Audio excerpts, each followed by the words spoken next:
प्रयुक्त लोकार्थ लोकमानसाचा ठाव घेणाऱ्या वर्तमान भूतकाळाचा आढावा सोबत भविष्याचा शास्त्रीय वेध।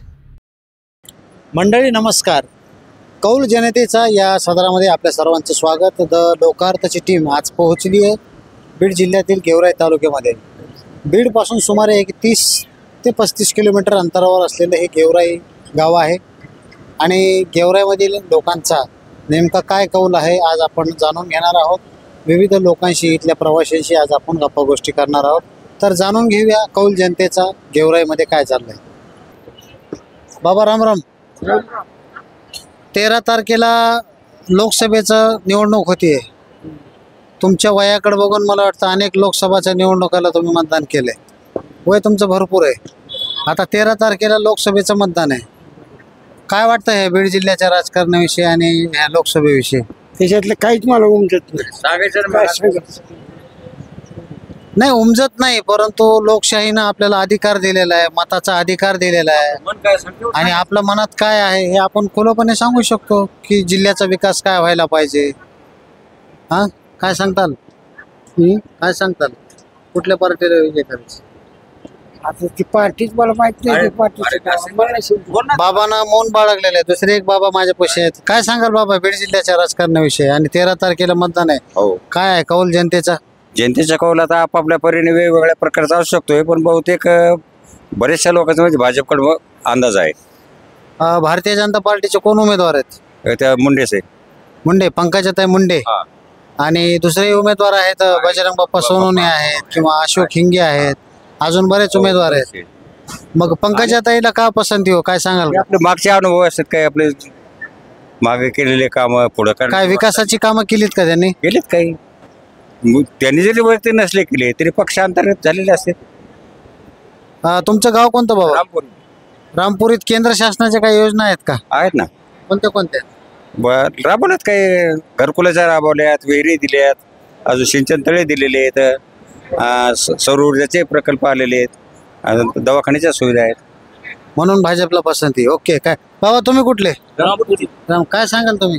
काय नाही नाही भाजप सरकारनं काय नाही शेतकऱ्याचं वाटोळं केलं। काय वाटोळं केलं सांगता येईल का? शेतमालाला भाव नाही, 2000 रुपये देते आणि खुश करते शेतकऱ्याला, दुसरं काय नाही। कापसाला भाव नाही, सोयाबीनला भाव नाही, महागाई वाढवली। मग ही शोकांती काय? मग येणाऱ्या लोकसभेला तुम्ही काय करणार? आम्ही याला करणार बजरंग बाप्पाला मतदान। अजून दुसरे उमेदवार आहेत ना, अशोक हिंगे आहेत, बाप्पालाच करणार। काय सांगता येईल गेवराईतलं वातावरण कसं आहे? गेवराईतलं वातावरण आता जिल्ह्यात पाहिलं तर पहिल्यापासूनच भाजपचं सरकार येते आणि पंकजाताई म्हणजे भाजप सरकार आल्यापासून आपला महाराष्ट्राचा विकास झाला, महाराष्ट्राच नाही पूर्ण देशाचाच विकास झालेला आहे। घरकुल असो, रस्ते असो, पाणी असो, कुठलाही जिल्ह्याचा प्रश्न, रेल्वे असो, आतापर्यंत रेल्वे पण कशी का होईना पटरी वगैरे सगळं आतापर्यंत तर आले, पण हे फक्त मोदी सरकार आल्यामुळंच आलेलं आहे ना। जिल्ह्यामध्ये आपल्याला जर जिल्ह्याचा विकास जर पाहिजे असेल तर आपल्याला पर्याय पंकजाताईचा आहे, त्याच्यामुळं माझं मत आणि जनतेचंही मत पंकजाताईलाच पडायला पाहिजे असं मला वाटतं विकासामुळं। एकूणच या लोकसभेच्या निवडणुकीमध्ये कुठंतरी जातीपातीची लढाई मला दिसतीये काय लोकांची, तर काय सांगाल याविषयी? जातीपातीचं राजकारण तर सध्या सुरूच आहे, पण आपल्याला मत हे विकासाला द्यायचं आहे। आपल्याला जिल्ह्याचा, तालुक्याचा आणि महाराष्ट्राचा आणि देशाचा विकास करायचा आहे। त्याच्यामुळं जातीच्या राजकारणाला तर कोणी जनता खूप हुशार आहे, ती तर थारा देणार नाही। आणि झाला प्रश्न समजा मला काही कोणाला बोलायचं नाही, जे 50-60 वर्षापासून ज्यांनी सत्ता भोगली त्यांनी आतापर्यंत आरक्षण दिलं नाही आणि ह्या 5 वर्षात ते काय आरक्षण देणार? त्याच्यामुळे त्यांना मत देणं हे वाया घालणं। हे एक मराठा समाज असो, ओबी समाज असो, कुठलाही समाज, हे त्या समाजाची एक दिशाभूल करण्याचं काम चालू आहे आणि ह्यांना जर मतदान आपण करायचं म्हणल्याच्या नंतर हे आपलं मत वाया घालायचं काम आहे। कारण 50 ते 60 वर्ष सत्ता भोगली साहेब यांनी, तर ह्यांनी आरक्षण दिलं नाही ना, आता ह्या 5 वर्षात काय आरक्षण देणार? धन्यवाद। उन्हाचं तापमान जसं वाढतंय तसं राजकारणाचंही तापमान वाढतंय। एक तरुण मतदार म्हणून काय वाटतं तुम्हाला, गेवराईच्या या मतदारसंघात काय होईल? गेवराईच्या खूप अटीतटीची लढाई आहे। लढाई जरी अटीतटीची असली तर काही विकासाचे मुद्दे आहेत। जसं आपण बघितलं असेल की गेवराईचा जो विकास आहे थोडा हे असल्यासारखा MIDचा प्रश्न असेल, सिंचन प्रश्न असेल, आता सांगितलेलं ज्यांनी सांगितलं तर खरं आहे की जसं पाहिलं आपण की गोदावरीचा भाग सुजलाम सुफलाम आहे, पण हा जो डावा भाग आहे हा कोरडा आहे. त्यांच्यासाठी जर सिंचनाच्या ज्या बाबतीत जर काही घडामोडी जर घडल्या तर तो आणखीन गेवराई तालुका असेल किंवा बीड जिल्हा असेल हा त्या सिंचनाच्या मार्फत सुजलाम सुफलाम होऊ शकतो. ह्याच्यासाठी सिंचनाची जी उणीव आहे ती भरून निघली पाहिजे, हा त्याच्यातला एक प्रामुख्याने मुद्दा आहे. आपण बोलता बोलता म्हणाले अटीतटीची लढा होईल, कोणात फाईट होईल असं वाटतंय? म्हणजे जे बजरंग बाप्पा सोनवणे आणि पंकजाताई मुंडे या दोघात खरी फाईट होईल. तिसरे उमेदवार आहेत अशोक हिंगे, काय वाटतं त्यांच्याबद्दल? त्यांच्यात नाही, खरी फाईट तर ही बजरंग बाप्पा सोनवणे आणि पंकजाताई मुंडे यांच्यातच आहे. आपला कौल कोणाकडे? जसं आणखीन काय हे डिसाईड नाही केलेलं, पण चला आणखीन पाहता येईल की काय होतंय. पण विकासाच्या मुद्द्याला मत असं आहे की नक्कीच एक सामान्य मतदार म्हणून विकासाच्या मुद्द्यावरच ही निवडणूक होतीये.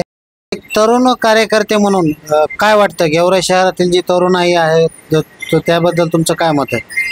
गेवराई शहरातील जी तरुणाई आहे व गेवराई शहरातील आम्ही सर्व युवकांनी आदरणीय अमरशिवजी पंडित साहेब व विजयराजे पंडित साहेब यांच्या नेतृत्वाखाली पूर्णपणे भाजपचं जोरदार पद्धतीने काम करीत आहोत व येणाऱ्या लोकसभेला अमरशिव पंडित साहेबांकडून बीड जिल्ह्यातच भाजपला मोठी मदत होणार आहे राष्ट्रवादीची.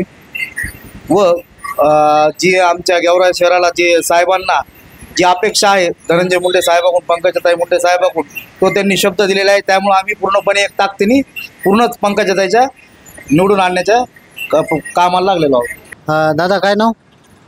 ज्ञानेश्वर देवराव जाधव, मुदापुरी ग्रामपंचायत सरपंच, मुदापुरी माळेवरा शिराळा. बर बर बर 13 तारखेला लोकसभेचं मतदान हे आता तुम्हाला सांगायची गरज नाही. एकूणच गेवराईचं वातावरण कसं आहे काय सांगता येईल? काय बीजेपी, भारतीय जनता पार्टी. पण तुल्यबळ लढत अजून बाकीचे उमेदवार आहेत, मग भाजपलाच पसंती इकडची का, असं काही एक प्रश्न विचारला तर काय सांगाल? ताईच्या माध्यमातून व लक्ष्मणांना पवार आमदार साहेबाच्या ह्यातून भरपूर कामं झालेले आहेत. रस्ते वगैरे आमच्या गेवराई तालुक्यामध्ये म्हणजे रस्ता राहिलाच नाही, आता भरपूर कामं झालेले आहेत. मला पण ताईने 12-13 लाख रुपये निधी टाकलेला आहे दर्गा परिसरात. 20 वर्षापासून त्या दर्गा परिसरामध्ये कामच नव्हतं झालेलं, ताईने मला 12 लाख रुपये टाकलेले. काही लोकांच्या अशा प्रतिक्रिया येतात किंवा ताईंनी काही विकास केलाच नाही किंवा ताई आमच्या गावात कधी आल्याच नाहीत, ताईंचा निधी परत गेलाय, यावर तुम्हाला काय सांगता येईल? ताई आमच्या प्रत्येक ग्रामपंचायत गेवराई तालुक्यात प्रत्येक ग्रामपंचायतला निधी टाकलेला आहे ताईंनी. इकडच्या काही भागामध्ये जेव्हा आम्ही फिरलो तेव्हा कुठंतरी आरक्षणाच्या या लढाईचा परिणाम लोकसभेच्या निवडणुकीवर झालेला आहे. मराठा आणि ओबीसी, काय सांगता येईल याच्याबद्दल? तुम्हाला सांगतो ओबीसी जातीपातीचा राजकारणाचा विषय काही नाही आमच्या तालुक्यामध्ये. तुरळक लोक इथं समजा जातीपातीच्या राजकारणाचा विषय. या चॅनलच्या माध्यमातून एक जनमताचा कौल काय आहे, लोकांचं काय मत आहे, एक ग्राउंड रिपोर्ट तयार करायला लागलो. काय वाटतं तुम्हाला 13 तारखेला काय होईल? काय सांगता येत नाही मला. तुमच्या मनात काय? काय सांगावं आता मनातलं? नाही काय आपल्याला आपलं तुम्हाला काय वाटतं, काय कुठली पसंती आहे? काय बोलावं पाटील, बोला तुम्हाला काय असलं तर. आता लोकशाहीनं आपल्याला मतदानाचा अधिकार दिलेला आहे. तुमचं एक मत हे ठरवू शकतं ना काय होणार, त्याच्यामुळे एक तुम्ही काय निर्णय घेतलेला आहे यावेळेस? आता यावेळेस काय निर्णय घ्यायचा, पक्ष तर कोणतेच आवडत नाहीत, पण आता नाही जर एक मतदानाचा अधिकार म्हणून द्यायचं कोणाला तरी. हा एक ते मनातला कौल काय आहे तुमच्या कोणाला? मनातलं कौल तर काय, पण असं वाटतं की भारतीय जनता पार्टीची. भारतीय जनता पार्टीच का? म्हणजे बाकीचे उमेदवार आहेत ना. नाही ना, पण ते टिकत नाहीत ना. म्हणजे लोक सरकारकडे पाहून मतदान करतात ना. जे वरली मॅजॉरिटी त्यालाच मतदान देऊन म्हणतात, मत व्हायला घालच नका म्हणतात. वरची मेजॉरिटी म्हणजे केंद्रातलं बहुमत.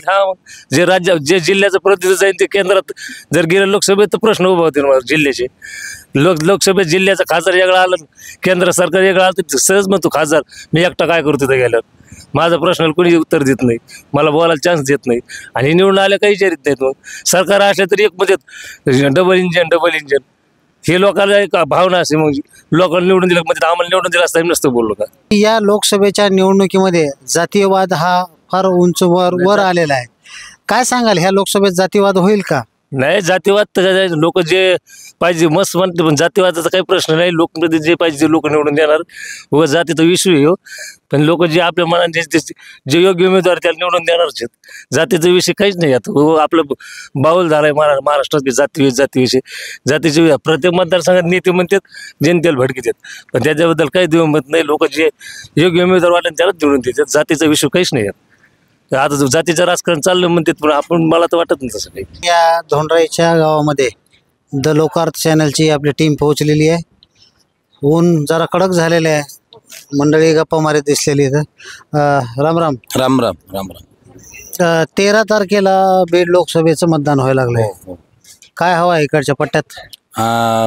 पंकजाताई पण मला एक म्हणायचं, बाकीचे उमेदवार आहेत, पंकजाताईच का आहे, पण आमच्या मनात पंकजाताई ओबीसी. ओबीसी हो. काय पंकजाताईने काय इकडचं काय विकास केलेला आहे? केलेला विकास. तिच्या बहिणीने खासदार होते ते विकास झाल्याच्या रोड झाले, जागी जागी सुविधा झाल्या. सुविधा झाले, लोकांना गोरगरिबाला माहिती दिली आणि मोदी सरकार आल्यापासून बरेचसे फायदे झाले. विमा वेळेवर पोहोचत होता. ज्या पंकजाताई हे झाली आल्या नाही तेव्हापासून विमा बंद झाला. आमच्यावाला विमा टायमाला येत नाही. भाजप चांगलं आहे. हा, काही ठिकाणी लोक म्हणतात आम्हाला शेतकऱ्यांचा काही विकास झाला नाही, विमा पोहोचला नाही, आणि तुम्ही आता बोलले शेतकऱ्यांचे पैसे आले तर खात्यावर. भाजप सरकार चांगलंच आहे. शेतकऱ्यासाठी हा भाजप सरकार चांगलं आहे. चांगलं आहे. काय समजा देत नाही विमा हे ते पगार हे ते. भाजप सरकार चांगलंच आहे. तुम्ही काय सांगाल? नाही ते मी नाही सांगतो काही. काहीतरी सांगा. नाही मला काय सांगाल? एकूण 13 तारखेला इथल्या लोकसभेचा आपल्या निवडणूक होती बीड जिल्ह्याच्या. काय तुमच्या मनात काय कौल आहे? कौल काही नाही. जो काम करील आणि इथून मागे चांगलं काम केलेलं आहे आम्ही त्यांनाच मतदान करणार. नक्कीच जो काम करेल. सगळीकडं रेल्वेचा प्रश्न आहे. हा, सगळीकडे हाच प्रश्न आहे की जो विकासाला प्राधान्य देईल त्याला आम्ही मतदान करूया. पण एक अंदाज तुमचं काय मत आहे ग्रामस्थ म्हणून? तुम्हाला काय वाटतं तुमच्या मनात? आम्हाला केंद्र सरकार एक मोदी सरकार त्यांच्यामुळं आम्ही खाली पण भाजपचं सरकार यावं असे वर बघून खाली करणार. नक्कीच हा पॅटर्न गृहवरतही बऱ्याच लोकांनी मला सांगितला. अजून काय सांगाल तुम्ही? या जातीवादाची जी लढाई चालली, जातीवादाच्या लढाईबद्दल काही नाही. तो त्यांचा प्रश्न आहे. ते त्यांना 10% आरक्षण द्यायला पाहिजे शिक्षणासाठी.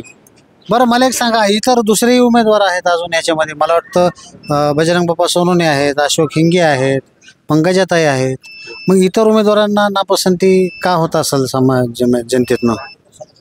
कसं आहे, हे अनुभव इथं आणि 20 ते 25 वर्षापासून भाजपचे इथं काम केलेले इथं. गोपीनाथ मुंडेच्या काळात बी ते उपमुख्यमंत्री राहिलेले इथं. त्याच्यामुळं पंकजाताई सुद्धा काम करू शकतात. काय सांगाल तुम्ही? तुमचं काय कौल आहे? काय म्हणायचं होतं? तुमच्या मनात उमेदवार कोण आहे? उमेदवार नाही, अशी रेन नाही चलत. काय सांगाल तुम्ही? आपलं जे रंगी पाटी आम्ही सांगतो कुंभी डॅम जे मतदान तिथं टाकणार आहे आम्ही. बर बर बर. हा, अजून काय सांगाल पुढं? काय आम्ही जे जरांगी आम्हाला सांगणार ते मराठा कुंभीकरणे आम्ही आहेच. ठीक आहे. हा, अजून जिल्ह्याच्या विकासाच्या दृष्टीने काय वाटतं तुम्हाला? काय व्हायला पाहिजे? जरांगी पाटील ते आम्हाला सांगतील आम्ही तेच करणार. ठीक आहे, दादा जे सांगतील त्यावर तुमचं मत आहे. तुम्ही काय सांगाल? ऐकून घ्या. आम्हाला पंकजा मुंडे उभं राहील तरी हरकत नाही बरं का, पण आम्हाला जरांगी पाटील सांगते मला आरक्षण आम्हाला देत नाही त्यावर आम्ही मतदान कोणाला करीत नाही. आमचं म्हणणं एवढं आहे, आम्हाला आरक्षण द्यावा, तुम्हाला मतदान केला करू आम्ही. 10,000 हा म्हणतो तेव्हा.